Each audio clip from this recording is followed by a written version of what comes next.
States. But first, we begin with markets, where investors will be looking for a bounce-back session. Joining me now is Tom Hayes, Chairman and Managing Member of Great Hill Capital. Tom, welcome to NYSE Live. Thanks for having me, Ashley. Glad to be here.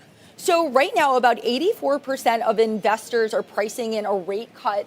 Do you believe that the hard data supports this move to lower rates? Yeah, unquestionably. I mean, what Chair Powell did on Friday was he acknowledged the dual mandate. We've been seeing cracks in the labor market, weakening of the labor market. Even their own summary of economic projections was projecting 1.4% real GDP. So it's about time that they stop focusing on inflation, which they acknowledge may have a short-term bump due to tariffs, but then roll over and focus on the labor market. They're over 100 basis points too restrictive. Everyone knows it. It's really hurt the housing market. It's really hurt people trying to buy a starter home. So this is very positive. Not only 84% of a cut in September, but an 84% of two cuts by December. So that's very, very positive for the markets. Anything else the Fed will be watching most closely for, before its next policy meeting in September? I know we get some inflation numbers on Friday, but I think more important than that is going to be the employment numbers. The jobs report the first Friday in September is going to be the most important thing. If that shows continued weakening, it's a guaranteed lock for the cut, maybe even 50 basis points if the jobs report shows some weakness. As far as the inflation number, I think that'll have a lower weight this time around than the employment numbers.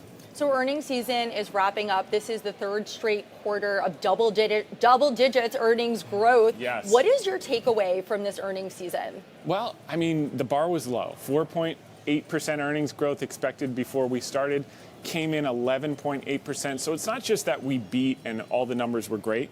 The most important thing was the guidance. And what we're seeing is for 2026, estimates have gone way up. Okay, they were down as low as $295 a share in earnings, up to $303 as of the end of this earnings season, which takes the multiple down a little lower. Companies are getting confident. They're upgrading their guidance, and that's the formula for good things to happen.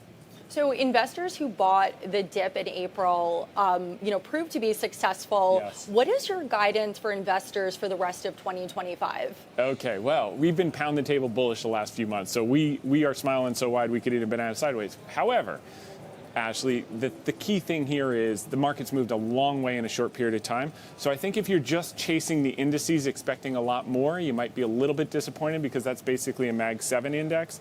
Mag 7 earnings growth has decelerated. So it was 33% last year. It's down. This quarter is going to be possibly below 10% for the first time, and the multiple hasn't contracted. Conversely, Unmagnificent 493, International, Small Cap, all the laggards, that's the new catch-up trade because managers got caught flat-footed. Most of them were sellers in the hole, not buyers. A net $1 trillion of equities got sold on April 7th, before, right around Liberation Day. So they still have to play catch up. They're not going to chase the Mag 7. They're going to buy those things where they think they can get outperformance into year end to hopefully beat their benchmarks and keep their jobs. So that's where I would be focused. Small caps, mid caps, value versus growth, some international, and that's where we're looking for opportunities. And anything else you're advising clients on right now? I think that you have to be, we're very constructive on the markets and the economy, but we need to be very, very selective on where we allocate new capital because there are still tremendous opportunities even after the 30% rally off the lows. But you have to pick the right ones, and that's where you're going to get outperformance into year end in the laggard stocks and in the catch-up trade for managers. And just to shift back to earnings, we have a pair of notable earnings this week. NVIDIA is reporting on Wednesday.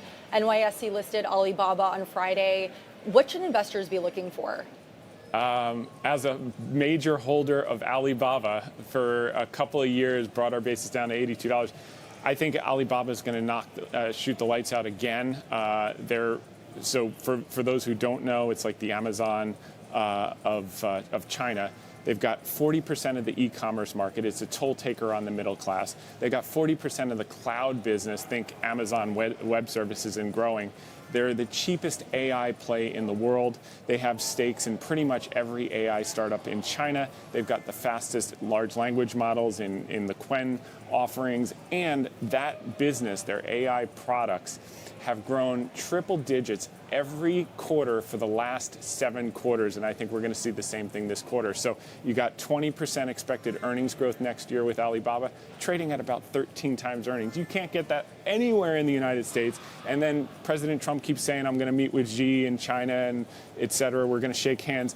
The minute they shake hands, this stock is going to be up so big because Chinese stocks have outperformed U.S. stocks. Most people don't know this year, 3-1. Hang Seng's up 30%, S&P is up 10%. So that's where I'd be focused on personally. As it relates to NVIDIA, earnings are probably going to be good. Okay, we know that. The demand is there. The question is the supply and their guidance looking forward. It is priced for really good things to happen. So if any aspect of the guidance is less than expected or slightly weak, you could have a little bit of short-term turbulence, but it's a juggernaut. And the big play that's going to help NVIDIA that no one's paying attention to is Intel, because NVIDIA's sales growth rate has slowed down dramatically, not due to lack of demand, lack of supply. Taiwan Semiconductor can only give them so much allocation. If we stand up Intel to produce these advanced chips, which now the government has backstopped, that's going to be really, really good for NVIDIA as well as Intel.